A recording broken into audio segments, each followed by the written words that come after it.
ಹೊಸ ಬಾಳಿನ ಹೊಸಿಲಲ್ಲಿ ನಿಂತಿರುವ ಹೊಸ ಜೋಡಿಗೆ ಶುಭವಾಗಲಿ.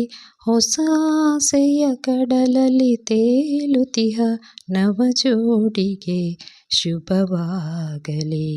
ನಮಸ್ತೆ ಎಲ್ಲರಿಗೂ, ನಮ್ಮಿಸ್ ಹಾಬೀಸ್ ಯೂಟ್ಯೂಬ್ ಚಾನಲ್ಗೆ ಸ್ವಾಗತ. ಹೊಸ ಜೋಡಿಗೆ ಶುಭವಾಗಲಿ ಅಂತ ಹಾರೈಸುತ್ತಾ ಈ ವಿಡಿಯೋನ ಶುರು ಮಾಡಿದ್ದೀನಿ. ಇದು ನನ್ನ ಕಸಿನ್ ಮದುವೆ ವಿಡಿಯೋ.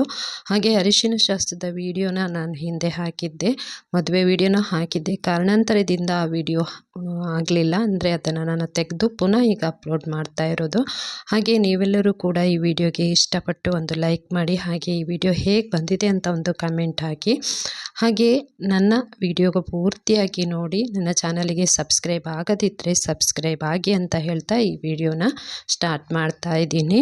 ಮದುವೆಯೇ ಹಾಗೆ, ಜೀವನದಲ್ಲಿ ಒಮ್ಮೆ ಮಾತ್ರ ಬಂದು ಅದರ ಸಂತೋಷನ ಆನಂದಿಸುವಂಥದ್ದು. ಮದುವೆ ಅಂದರೆ ಎಲ್ಲರಿಗೂ ಕೂಡ ಖುಷಿಯಾಗಿರುತ್ತೆ, ಸಂಭ್ರಮಾಚರಣೆ ಅಂತೂ ಮನೆ ತುಂಬಿರುತ್ತೆ. ಹಾಗಾಗಿ ನೆಂಟರಿಷ್ಟು ಎಲ್ಲರೂ ಬಂದಿರ್ತಾರೆ. ಪ್ರತಿಯೊಂದು ಸಂಪ್ರದಾಯನೂ ನಮ್ಮ ಕಡೆ ಯಾವ್ಯಾವ ಸಂಪ್ರದಾಯ ಇದೆ, ಕಿಂಚಿತ್ತೂ ಅದಕ್ಕೆ ಲೋಪವಾಗದೇ ಇರೋ ಹಾಗೆ ಎಲ್ಲ ಸಂಪ್ರದಾಯಬದ್ಧವಾಗಿ ಮದುವೆ ಮಾಡಿಕೊಂಡ್ರೆ ಏನೋ ಒಂಥರ ಖುಷಿ ಅಲ್ವಾ. ಹಾಗೆ ಈ ಮದುವೆದು ವಿಡಿಯೋನ ಹಾಕ್ತಾ ಇದ್ದೀನಿ, ನೋಡಿ ಕೂಡ ಎಲ್ಲರೂ. ಹೊಸಲಲ್ಲಿ ನಿಂತಿರೋ ಹೊಸ ಜೋಡಿಗೆ ನೀವು ಕೂಡ ಶುಭವಾಗಲಿ ಅಂತ ಹಾರೈಸಿ ಅಂತ ಹೇಳ್ತಾ ಇದ್ದೀನಿ.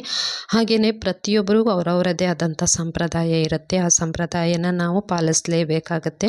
ಅದಕ್ಕೆ ತಕ್ಕಾಗಿ ಸ್ವಲ್ಪ ಏನಾದರೂ ಪೂರ್ತಿ ಮಾಡಲಿಕ್ಕಾಗದೇ ಇದ್ದರೂ ಸ್ವಲ್ಪ ಆದ್ರೂ ಅದನ್ನೆಲ್ಲವನ್ನು ಮಾಡಬೇಕಾಗತ್ತೆ. ಹಾಗೆ ನನ್ನ ಕಸಿನ್ನು ಮದುವೆಯ ಶಾಸ್ತ್ರದ ವಿಡಿಯೋಗಳನ್ನು, ತುಣುಕುಗಳನ್ನು ಕೆಲವುದೊಂದು ಇಲ್ಲಿ ಹಾಕಿದ್ದೀನಿ, ನೋಡಿ ಎಲ್ಲದು ಕೂಡ.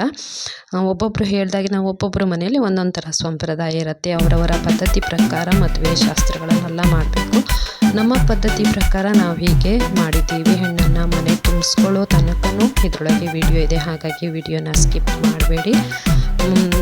ನೋಡ್ತೀರಿ ಅಂತ ಅಂದ್ಕೊಂಡಿದ್ದೀನಿ, ಎಲ್ಲರಿಗೂ ಖುಷಿ ಆಗುತ್ತೆ ಅಂತ ಅಂದ್ಕೊಂಡಿದ್ದೀನಿ. ಪ್ರತಿಯೊಂದು ಸಂಪ್ರದಾಯವನ್ನು ಪದ್ಧತಿ ಪ್ರಕಾರ ಯಾವ ರೀತಿ ಮಾಡಬೇಕು ಅದೇ ರೀತಿ ಒಂಚೂರನ್ನು ಬಿಡದೆ ಎಲ್ಲದನ್ನು ಮಾಡಿಕೊಂಡು ಹೋಗಿದ್ದಾರೆ. ಈಗಿನ ಕಾಲದಲ್ಲಿ ಸಂಪ್ರದಾಯಬದ್ಧವಾಗಿ ಮದುವೆ ಆಗೋದೇ ತುಂಬಾ ಕಡಿಮೆ ಅಂತ ಅಂದ್ಕೊಳ್ಬೋದು. ಆದರೆ ಇಲ್ಲಿ ಸಂಪ್ರದಾಯಬದ್ಧವಾಗಿ ಪ್ರತಿಯೊಂದನ್ನು ಮಾಡಿಕೊಂಡು ಹೋಗಿ ಮದುವೆ ಮಾಡ್ಕೊಂಡಿದ್ದಾರೆ. ಅಂದರೆ ಆ ಥರವೇನೆ ಸಂಪ್ರದಾಯಬದ್ಧವಾಗಿ ಎಲ್ಲವನ್ನು ಶಾಸ್ತ್ರಗಳನ್ನು ಮಾಡಿ ಹೆಣ್ಣನ್ನು ಮನೆ ತುಂಬಿಸ್ಕೊಂಡಿದ್ದು.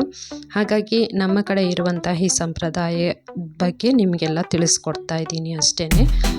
ಯಾರಾದರೂ ಅಷ್ಟೇ ಅವರವರ ಸಂಪ್ರದಾಯಕ್ಕೆ ಅನುಗುಣವಾಗಿ ಆಚರಣೆಗಳನ್ನು ಮಾಡಬೇಕಾಗುತ್ತೆ. ಹಾಗೆಯೇ ನಮ್ಮ ಇದರ ಪ್ರಕಾರ ಆಚರಣೆ ಯಾವ ರೀತಿ ಮಾಡ್ತೀವಿ ಅನ್ನೋದ್ರದ್ದು ಬಗ್ಗೆ ಇದರಲ್ಲಿ ತಿಳಿಸಿರೋದು ಅಷ್ಟೇ. ನಿಮಗೆಲ್ಲರಿಗೂ ಇಷ್ಟ ಆಗುತ್ತೆ ಅಂತ ಅಂದ್ಕೊಂಡಿದ್ದೀನಿ ನಾನು. ಇಷ್ಟ ಆದರೆ ಒಂದು ಲೈಕ್ ಮಾಡಿ, ಹಾಗೆ ವಿಡಿಯೋನ ಪೂರ್ತಿಯಾಗಿ ನೋಡಿ ಅಂತಲೇ ಹೇಳ್ತಾ ಇದ್ದೀನಿ.